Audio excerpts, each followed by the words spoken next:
Hello there! Welcome back to our rundown of PragerU's uninformed nonsense when it comes to immigration. Let's jump right back into it, shall we?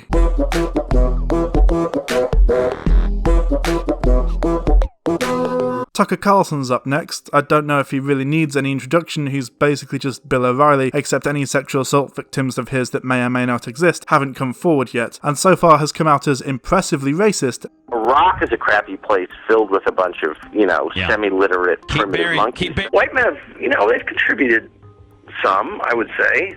Like creating civilization and stuff, I think they've done a pretty, whatever. Everybody knows that Barack Obama would still be in the state senate in Illinois if he were white. Some really good, immigrants. I just think it's, people who come to this country ought to have something to offer. Be hot, be really smart, you know what I mean? Could you salvage Iraq at this point? I don't, it's beyond our control.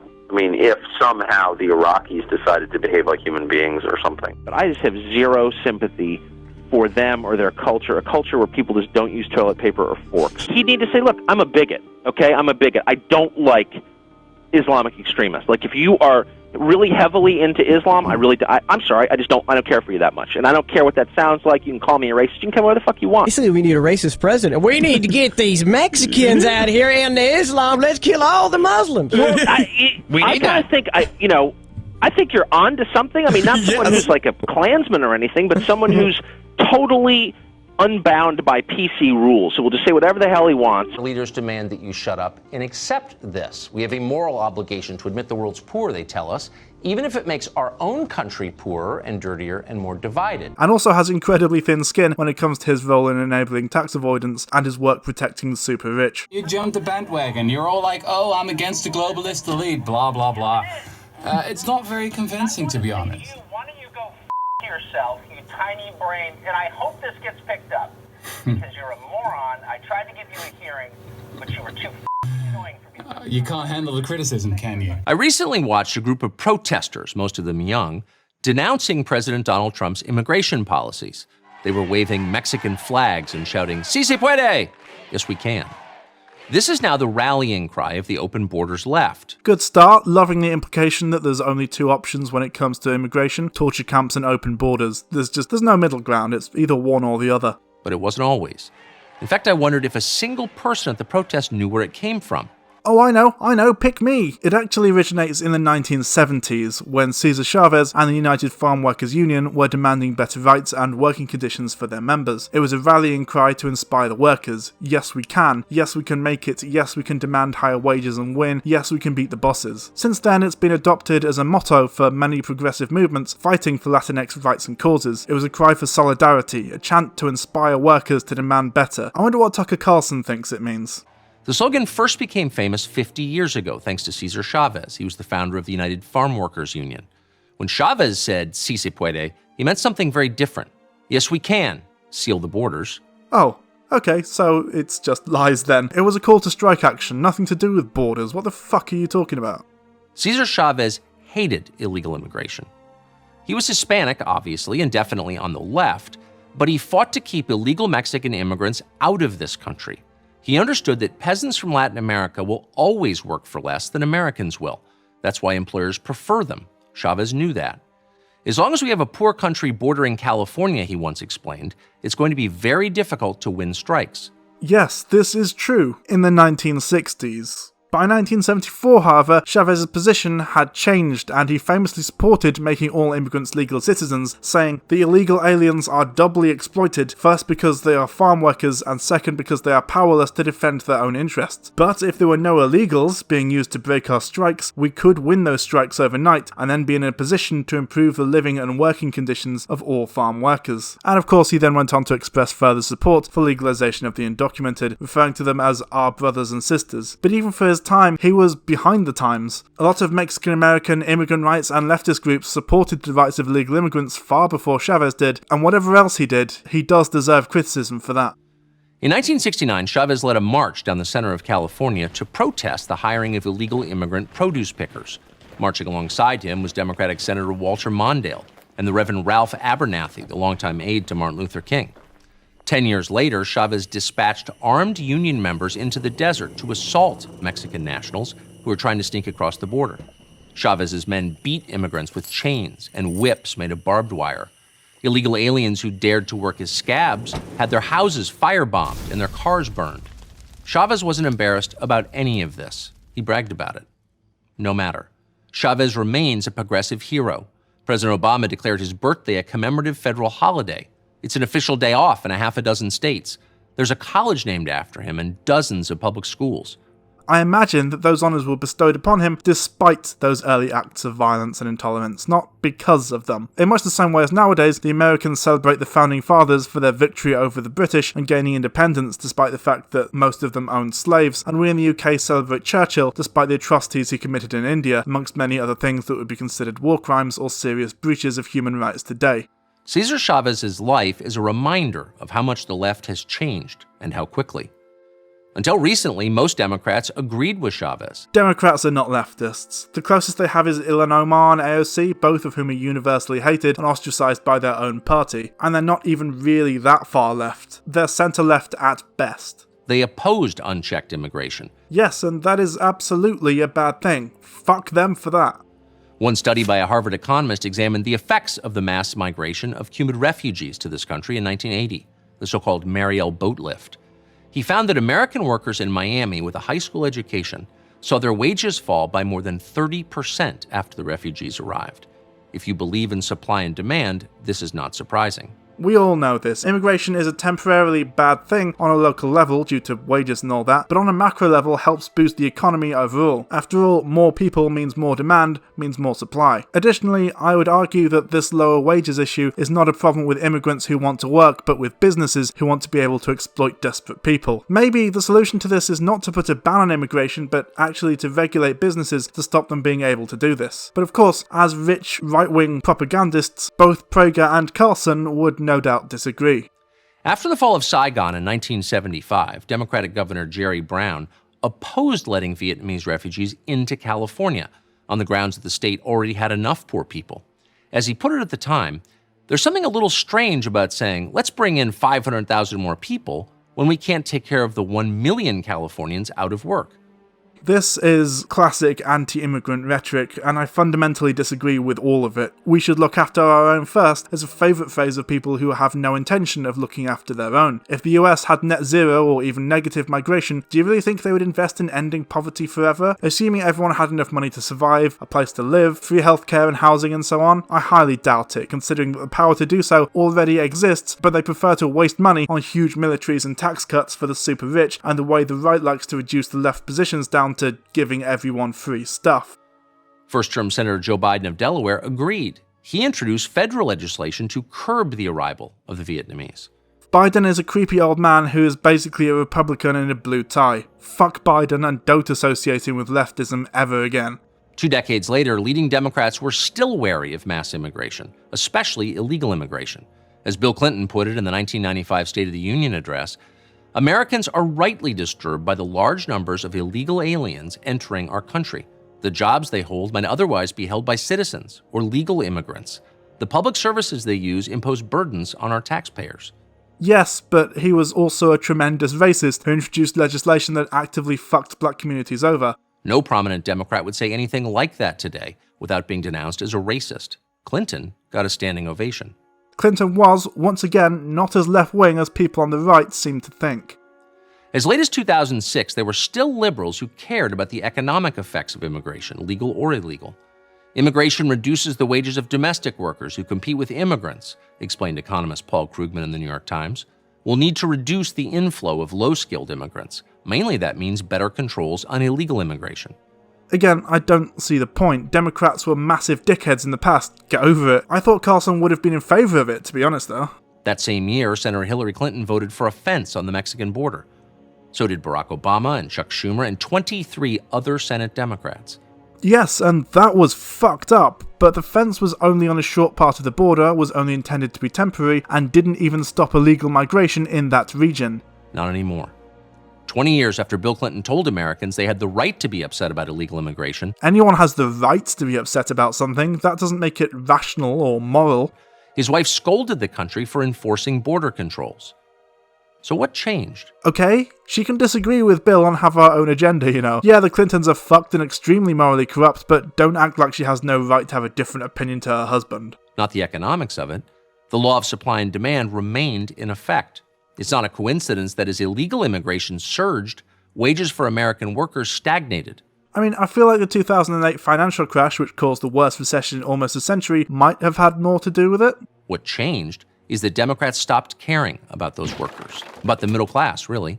Or, get this, they started caring about the lower classes and the basic humanity of desperate illegal migrants. And once again, this wages problem is caused by the greed inherent to capitalism, not to migrants who just want a place to live and work. Why? Here's the answer, in 4 simple facts. 1. According to a recent study from Yale, there are at least 22 million illegal immigrants living in the United States. 2. Democrats plan to give all of them citizenship. Read the Democrats' 2016 party platform. 3. Studies show the overwhelming majority of first-time immigrant voters vote Democrat. 4. The biggest landslide in American presidential history was only 17 million votes.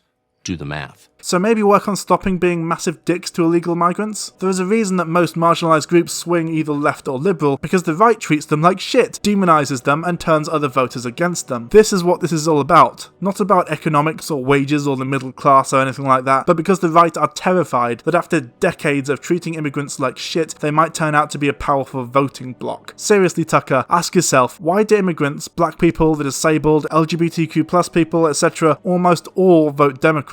It's not because they all liked Hillary Clinton, I can tell you that for nothing. So I looked up Hillary Clinton's 2016 platform on immigration, and it turns out that this is true up to a point. There's some vague language around a pathway to full and equal citizenship within her first 100 days in office, which will apparently treat every person with dignity, fix the family visa backlog, uphold the rule of law, protect our borders and national security, and bring millions of hardworking people into the formal economy, which I mean could mean anything because it's not very specific. What does this pathway to full and equal citizenship mean? How long would it take? What are the exclusions and limitations? What exactly would it realistically look like? She does also claim to want to enforce immigration laws humanely, which is a bit like saying gently smash someone's teeth in with a hammer. But regardless, she does pledge to end family detention and private immigration detention, as well as helping immigrants integrate into American society. It's really not that radical, but just try telling Tucker that. The payoff for Democrats? Permanent electoral majority for the foreseeable future. In a word, power. That's the point, no matter what they tell you. American workers be damned. I'm Tucker Carlson. Carlson and PragerU do not care about American workers either, otherwise they wouldn't get so mad about taxing the rich to help the poor, but I guess pretending to give a shit is good optics.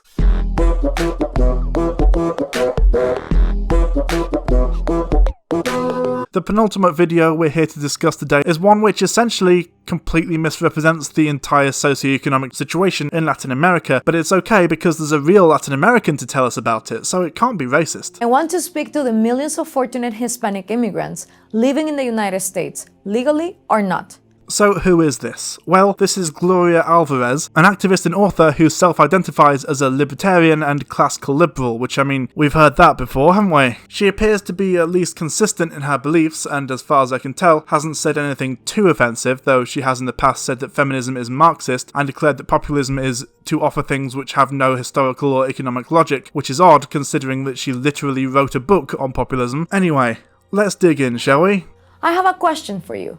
Why do you support the same policies in the US that cause you to flee your home country? This is a loaded question. First of all, probably the biggest reason people flee their home country is because they no longer feel safe there due to unrest or having got into trouble with the cartels, and so claim asylum. Alternatively, it could be simple poverty and a desire to live a better life. None of these reasons would likely exist if it wasn't for Western imperialist invention in South American politics, incidentally. The policies I'm talking about are those that lead to a bigger and bigger central government. You know only too well that the more power the government has, the more corrupt it becomes. My home country, like most other nations in Central and South America, is very poor. 54% of the population lives in poverty, and 13% live in extreme poverty. Half of all children under 5 are chronically malnourished. Crippling government corruption is the norm. Opening a new business can take months, even years, because of a multitude of regulations that are designed to line the pockets of bureaucrats. So the cost is much too high for the average citizen. I mean, that poverty is likely a legacy of the Salvadoran Civil War, in which the American government exacerbated tensions and funded the oppressive government, which had kept peasants impoverished and illiterate for decades in its fight against the revolutionaries. 75,000 Salvadorans were killed, most at the hands of the military death squads, and if there's ever a solid indication which side of a conflict is in the right, it's usually the one that doesn't have military death squads. And that's without even mentioning the El Mozote massacre, in which a total of 1,200 people died, children were forced into a church then shot through the windows, their average age was 6, women were separated from their children and raped, elderly men were tortured and then executed, and the US was complicit in all of this. It's the sort of thing that might cause a little bit of poverty, you know? Quite simply, unless you're politically connected in Guatemala, you probably want to leave. And in the last 20 years, many Guatemalans have left. Or to put it more honestly, they fled. Wait, what? Guatemala? But Wikipedia says she was from El Salvador. Oh, okay. She grew up there, but then moved to Guatemala as a teenager. Oh, well, that's fine then. I'm sure Guatemala doesn't have a similar problem. I was just talking up my ass. It's just El Salvador that has these systemic issues stemming from US involvement. Oh, wait, my mistake. I was forgetting the 1954 coup d'etat, in which the CIA deposed a democratically elected Guatemalan leader and installed a series of authoritarian dictators, eventually leading to a civil war in 1961, during which multiple human rights abuses were carried out and a total of 200,000 civilians died. This atrocity was only acknowledged by the US in 1999. But yeah, it's just those pesky corrupt government officials, am I right? Nothing to do with the legacy of that unrest and slaughter. The fortunate ones reached the United States, the freest and wealthiest nation in human history. The US is not the freest country in the world by pretty much any measure, but I guess it is the wealthiest. It's among the freest in the Americas, mostly because it destabilized almost the entirety of South America, but that's just cheating. With a straight face, you're gonna tell students that America is so star-spangled awesome that we're the only ones in the world who have freedom? Canada has freedom. Japan has freedom. The UK, France, Italy, Germany, Spain, Australia, Belgium has freedom. So 207 sovereign states in the world, like 180 of them have freedom. All right.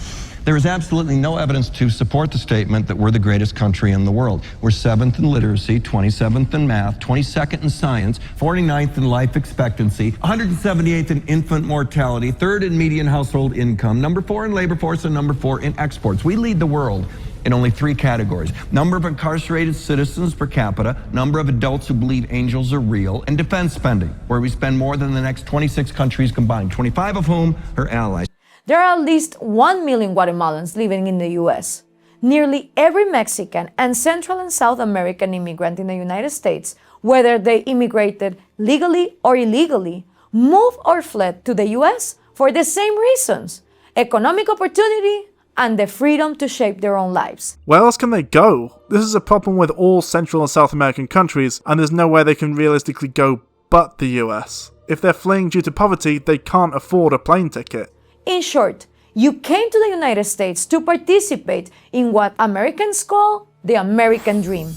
And what the rest of the world calls capitalism, but with false hope and a bit of patriotism thrown in. But have you ever asked yourself, why is the United States so free, so much less corrupt, and so much more affluent than any Latin American country? Because every time a Latin American country tried socialism, they backed a fascist dictator and started a civil war which ripped the country to shreds and then preyed on that country's struggling economy. The answer lies first and foremost in the unique American belief in limited government. Why? Because the smaller the government, the less the corruption. First off, this is not unique to America, and secondly, it's not even true in America. The US government has immense power and scope. Just because state governments have some power too, basically means nothing when a majority of them support the government. And the smaller the government, the more individual freedom and personal responsibility. What individual freedoms do Americans have that, say, Norwegians don't? And don't say guns, I swear to Christ. See, this is why I take issue with libertarians. They seem to fetishize the need for individual freedom, but also want to keep capitalism? How are you going to exercise your freedom if you're crushed under the boot of a capitalist? I guess they must all just think that one day they'll be the one wearing the boot or something. And given those things, along with hard work and talent, you can accomplish your life's goals. That's certainly a take, and it assumes that capitalism is a meritocracy, which it demonstrably is not, so let's completely ignore this for now. So back to my question, why would you support policies that keep expanding the power of the government when they are the very policies that doom your home countries? This guest lecturer is extremely confident in her lies, isn't she? How does one insist on being so ignorant of history whilst incorrectly accusing others of being ignorant of political and economic reality? Is it because you think that when Democrats offer you free stuff, it means they really care about you? What Democrat has seriously offered free smartphones and housing? But even ignoring this, I love that she's trying to make providing basic necessities like healthcare and baby formula sound like a bad thing. Is it because you don't want to go bankrupt if you break your leg, or would rather not allow your child to starve to death? You gullible idiot. Do you think that when Republicans talk about enforcing immigration laws, it means they are going to send you back? Yes, that is what has already happened and is continuing to happen. What the fuck do you think ICE is for? Let's be honest. You didn't come here for free stuff. You came for the economic opportunity that allows you to work and earn. And if you're unable to work, maybe you shouldn't just be left to die. Just a thought. And of course, a nation has an obligation to enforce its borders. Certainly, every country in Central and South America does. In fact, much more so than the US. Only in the current political climate, and I would argue that this is an incredibly negative thing. Fuck borders, seriously. Perhaps you believe that your home country is poor not because of failed socialism and corrupt big government, but because of issues unrelated to ideology. Not enough natural resources, imperialism, and so on. Socialism only failed in Latin America because every time it started to do well, it was overthrown by a CIA-backed military coup. Just saying. And the long-term legacy and ramifications of these actions the US participated in are directly influencing those nations today in much the same way as the legacy of imperialism is affecting former European colonies to this day. Or worse, you believe that the US has gotten rich on the backs of poor nations. Yes, because that's the truth. Please show me how it's not. There are many nations blessed with abundant natural resources that are poor. And they are poor overwhelmingly because of corrupt governments and policies that destroy incentives to produce. Look at Venezuela, which has vast oil and mineral reserves, but has shortages of every basic necessity. Why? Because of socialist policies, because of those same deceiving politicians who promise to fight for the people and give you free stuff. And you're going to fall for these lies again in your adopted country? Venezuela was brought down by US tariffs and sanctions, as well as an unexpected drop in oil prices, otherwise known as US interference and capitalism. Do you think by electing politicians who will fight for the people, fight for social justice, and raise taxes on the 1% who are exploiting the wealth of the 99% that you will get ahead? In other words, will you support the same policies and vote for the same types of politicians here who made such a mess back home? Well, apparently a lot of Latinx people did vote for Trump, so sadly, apparently so, yes. The United States became wealthy because its government stayed out of the way of its citizens. Source, please? Because I can provide a lot of sources for the US becoming wealthy by exploiting poorer nations and its own working population. The more power you give to the government, the less power you have to control your own life. So, why is big government bad, but big business is good? Your boss has more real power over you than your MP. Prosperity and opportunity diminish as government grows. I mean, for the rich, maybe, due to government regulations, but I can't really see how the government in, for example, the UK, which is apparently a much bigger government, as we don't adhere to the US obsession with limited government, limits my prosperity or opportunity in ways that the US government doesn't. I mean, you know, other than Brexit. So why did you, like so many of my fellow Guatemalans, come to the US?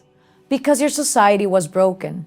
You chose to make a new life in the United States. You could have gone to another Latin American country with a similar culture and the same language as your home country, but you didn't, because the United States is different. Yes, it is different. It destroyed almost all of Latin America, and so it was the only viable option for seeking asylum. Please, help keep it that way. I'm Gloria Alvarez, author of The Populist Deception for Prager University.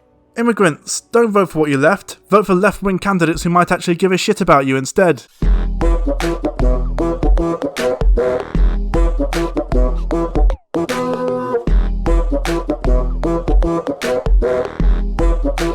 And finally we get to this one, the last video I'm going to talk about today, and as I said, the video that was so bad I pretty much had to make this video. I picked a fine time to become an American.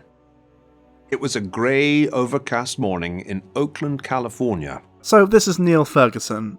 Who is Neil Ferguson? Well, he's a British Empire apologist who's written several books praising it, claiming that a lot of African nations actually benefited from European colonisation. As an example of some of his writing, the moral simplification urge is an extraordinarily powerful one, especially in this country where imperial guilt can lead to self-flagellation, and it leads to very simplistic judgments. The rulers of West Africa prior to the European empires were not running some kind of scout camp. They showed zero signs of developing their country's economic resources. Did Senegal ultimately benefit from French rule? Yes, it's clear. And the counterfactual idea that somehow the indigenous rulers would have been more successful in economic development doesn't have any credibility at all. He made a documentary in which he favourably quoted Rudyard Kipling's infamously racist poem The White Man's Burden, and one of his books was described by Matthew Carr thusly. Ferguson struck a similarly Spenglerian note, conjuring the term empire to depict a process in which a political entity, instead of expanding outwards towards its periphery, exporting power, implodes, where the energies come from outside into that entity. In Ferguson's opinion, this process was already underway in a decadent post-Christian Europe that was drifting inexorably towards the dark denouement of a vanquished civilization and the fatal embrace of Islam. Are we starting to notice a theme with all these contributors' views on Islam, by the way? I do hope so. He was a key advisor to John McCain's 2008 presidential campaign, supported the Iraq War, saying it's all very well of us to sit here in the West with our high incomes and cushy lives and say it's immoral to violate the sovereignty of another state, but if the effect of that is to bring people in that country economic and political freedom, to raise their standard of living, to increase their life expectancy, then don't rule it out. Ironically, he also supports Brexit and the UK's right to sovereignty at the expense of a lot of working people's rights and quality of life. He is highly critical of what he sees as the self-flagellation the West subjects itself to, by which he apparently means we acknowledge the atrocities carried out in the name of European values and think that they were and continue to be bad, and once referred to himself as a fully paid up member of the neo-imperialist gang. Just the sort of chap you want coming into your country. This video is mostly just him telling the story of his swearing in as a new American citizen, incidentally, but it gets rather spicy later on.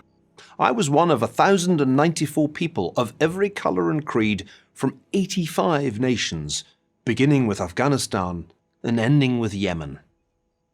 We had gathered, anxiously clutching the requisite documents, outside the rather antique Paramount Cinema.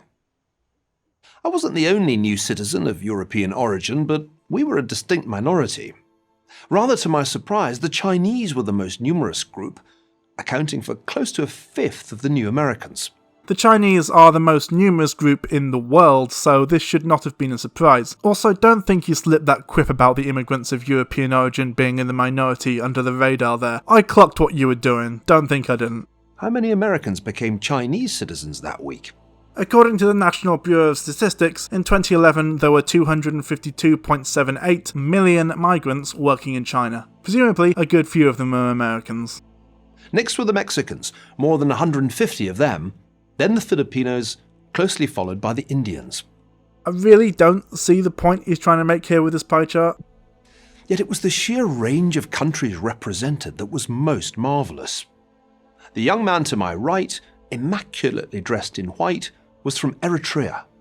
He had studied computer science in Wales and had initially come to California to work for NASA. Did you tell him that his country benefited from being invaded and brutally colonised by first Italy and then Britain before gaining independence? I approach any encounter with US bureaucracy weighed down by dread. So, I wondered, would this be like the Department of Motor Vehicles, famed for its Soviet-style antagonism to the public? Or would it be more like the implacable, pitiless Internal Revenue Service? In fact, the officials of the US Citizenship and Immigration Services could hardly have been more affable. Oh, okay, well, the staff are nice, so it's definitely good. The system works, everybody. The Master of Ceremonies was a genial, balding, bespectacled chap who won his audience over with a virtuoso display of multilingualism, chatting to us in what sounded like pretty fluent Spanish, Chinese, French, Hindi, and Tagalog. Don't tell Michelle that though, or she might accuse him of not respecting Western values with his knowledge of other languages. Yet this was very far from a multicultural occasion. Quite the reverse. Again, what is culture? How would one define it? How are you renouncing your British culture to replace it with American culture? Okay, so you're about to see the reason this video exists. Are you ready? Here we go. To get us in the mood for our impending Americanization, a choir sang a patriotic medley, including a rather baroque setting of the preamble to the Constitution, Yankee Doodle, and Woody Guthrie's This Land Is Your Land. Well, that did it. The way that song conjures up vast American landscapes, from the redwood forest to the Gulf Stream waters, always gets me by the throat, because, glimpsed in films, such vistas were what first drew me to the United States. That's right, Woody Guthrie's This Land Is Your Land. That's the patriotic song that really grabbed this newly patriotic American conservative. Woody Guthrie. Okay, so this might require some explanation. For those of you who don't know, Woody Guthrie was a folk musician who was extremely popular in the 30s and 40s. He was also a communist. Some of his most famous songs are Do Re Mi, a song about wealth disparity and about how much easier life is for the rich, whilst the poor have to struggle. California is a garden of Eden, a paradise to live in or see. But believe it or not, you won't find it so hot if you ain't got the do-re-mi. Miss Pavlichenko, a song of admiration about a female Soviet sniper who killed Nazi soldiers during the war. Miss Pavlichenko, well known to fame, Russia's your country, fighting's your game. The world will always love you for all time to come.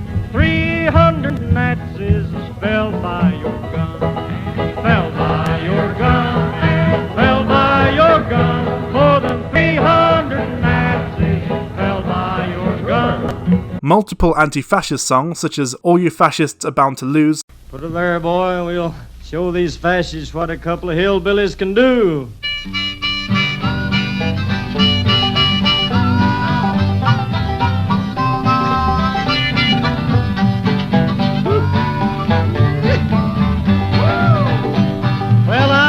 Tell you fascists, you may be surprised. People in this world are getting organized. You're bound to lose, you fascists bound to lose. And Tear the Fascists Down. I walked up on a mountain in the middle of the sky, could see every farm and every town. I could see all the people in this whole wide world. That's a union that'll tear the fascists down, down, down. That's a union that'll tear the fascists down. And in fact, Guthrie's enthusiastic anti-fascist sentiments are so obvious that anyone who's seen a picture of him performing can see them. You see, Woody Guthrie was perhaps most famous for having the words "This machine kills fascists" written on his guitar. All the most iconic images of him have this, and even Hank Green, the epitome of online neoliberalism and performative progressivism, referenced this when he wrote "This machine pwns noobs" on his guitar, thus making the complete commodification of radical left-wing ideas by clueless neoliberals who didn't give a shit but want to be seen to thoroughly ridiculous. And even this song, Guthrie's most famous, has a pretty extreme anti-capitalist streak to it, with this verse in particular. There was a big high wall there that tried to stop me. The sign was painted, said private property, but on the back side it didn't say nothing. This land was made for you and me. Additionally, though I couldn't find a recording of it, the original 1940 version of the song contained an even more radical verse, which went as follows. One bright Sunday morning, in the shadow of the steeple, by the relief office I saw my people. As they stood hungry, I stood there wondering if this land was made for you and me. Sadly, this verse never made it into the recorded 1944 version of the song, but it was definitely originally intended to be a part of the song, as it was noted in Guthrie's manuscript. Then came the information about our rights and obligations. Specifically, our right to vote, our option to obtain a passport, and our inextricable link to the social security system. Nothing, rather disappointingly, about the right to bear arms, and not a word about the spiralling federal debt we were all now on the hook for. Yes, because those are the three most important pieces of information one might need when being sworn in. Voting is a staple of all democracies, a passport has a number of uses as a document, and the social security number, as far as I understand it, is intrinsically woven into a lot of American bureaucracy, much like the national insurance number in the UK, and is therefore essential. The right to bear arms is something that everyone would know upon getting to this point in the citizenship process, even if they hadn't already been made extremely aware of it through cultural osmosis, and the national debt is not usually something that gets brought up in situations situations like this. It'd be a bit of a downer, you know? Also, every country has a significant amount of debt, even the UK, so I'm not sure what he's complaining about. The debt barely ever gets brought up outside of TV debates these days, usually to bash Labour, even though the Tories have actually tripled it since they've been in power. The ceremony then became more stirring. A Faces of America video had a distinctly martial soundtrack. We raised our right hands to swear the oath of allegiance, absolutely renouncing all allegiance to any foreign prince, potentate, state or sovereignty, and swearing to bear arms on behalf of the United States when required by the law. Then we placed our right hands on our hearts to recite the Pledge of Allegiance to the national flag and to the republic for which it stands. The Pledge of Allegiance has always been creepy to me. I don't know why, it's just very fascistic, I guess. The British one is concerningly deferential to the royal family, but at least it doesn't include anything about agreeing to join the British military, and we don't force kids to recite it every day while saluting the flag. In fact, I'd never actually seen what it was and had to look it up, because new British citizens are the only ones who ever have to recite it. One nation under God, indivisible, with liberty and justice for all. Unless you're an asylum seeker or Latin American child, in which case, fuck you, you're going in a cage. It's heady stuff, even in Oakland on a Thursday morning.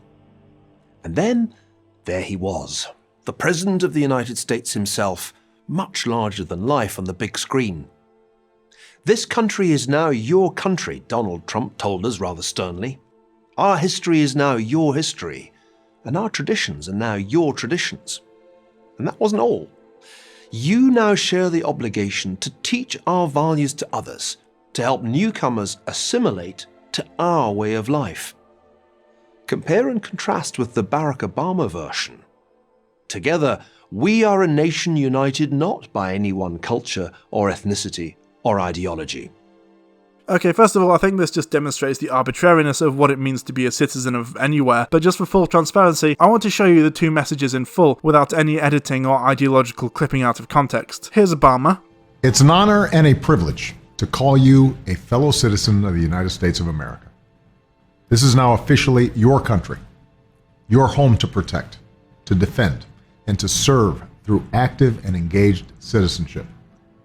Together, we are a nation united not by any one culture or ethnicity or ideology, but by the principles of opportunity, equality, and liberty that are enshrined in our founding documents.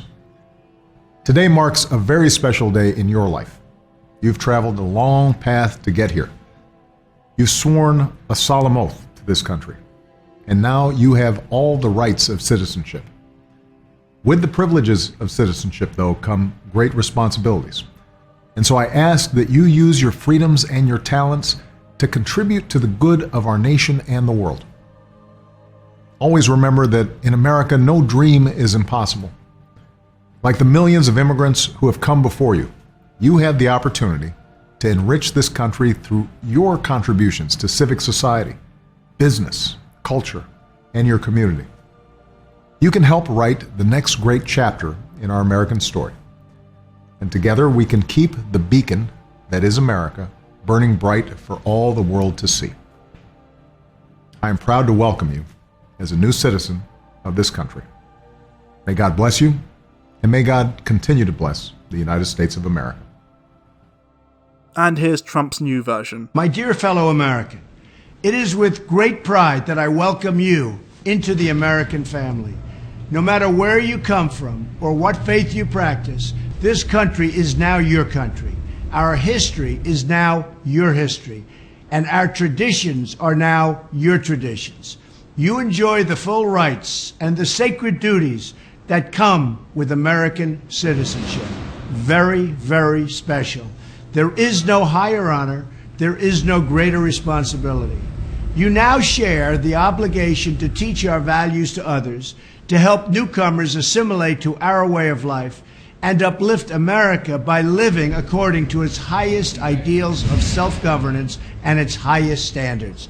All Americans are your brothers and sisters, and each of us must do our part to keep America safe, strong, and free. America is our home. We have no other. You have pledged allegiance to America, and when you give your love and loyalty to America, she returns her love and loyalty to you. We share one American heart and one American destiny. It is a destiny filled with love, opportunity, and hope. We celebrate this day. We welcome you into our national family. We applaud your devotion to America, and we embrace the wonderful future we will have together. Thank you, God bless you, and God bless America. Make of that what you will, but I think it speaks volumes about their attitudes towards immigrants, and of course the distinction is rather more nuanced than PragerU likes to think. The grand finale was God Bless the USA, country music anthem by Lee Greenwood, made famous following the 9/11 terror attacks on New York and Washington. It too was a call to arms. And I'm proud to be an American, where at least I know I'm free, and I won't forget the men who died who gave that right to me. More than half a century of being British has made it hard for me not to cringe just a little at this kind of thing. But this hokum is now my hokum, and this president is now my president, until such time as we the people vote in another one. Doesn't mean you have to like him though. A lot of Americans fucking hate Trump. Yes, I picked a fine time to become an American, because it's always a fine time. Oh, fuck right off with that. I'm Neil Ferguson, fellow at the Hoover Institution at Stanford for Prager University. I think this guy perfectly demonstrates the problem we were discussing earlier with skilled versus unskilled workers. A Mexican wanting to come to the US to build a better life, work hard, and contribute to society, that's the sort of person we need to stop coming into the US apparently. But a historian whose main contribution to the world appears to be justifying atrocities and boasting about being a neo-imperialist, we need more people like that. Yeah, sure, that makes sense.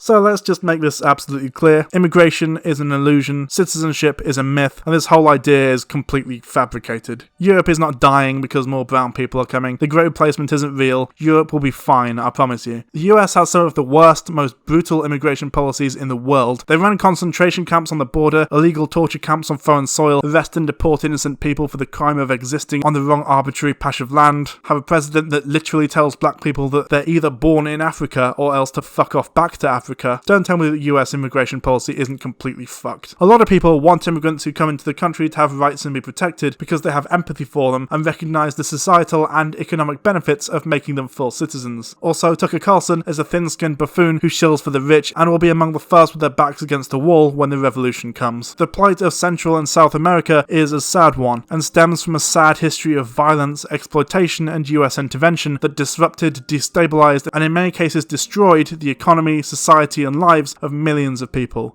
It is not due to big government or failed socialism or anything like that, unless you take into consideration the fact that the reason socialism failed in the region was due to a series of military coups carried out or at least backed by the CIA and US funding. Tell a nice story about your swearing in as a citizen if you like, but do some fucking research first. Otherwise, you might start looking like a complete fucking idiot.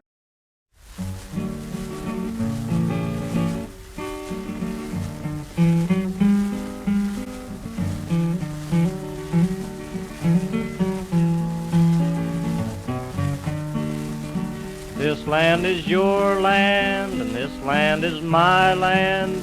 From California to the New York Island, from the Redwood Forest to the Gulf Stream waters, this land was made for you and me.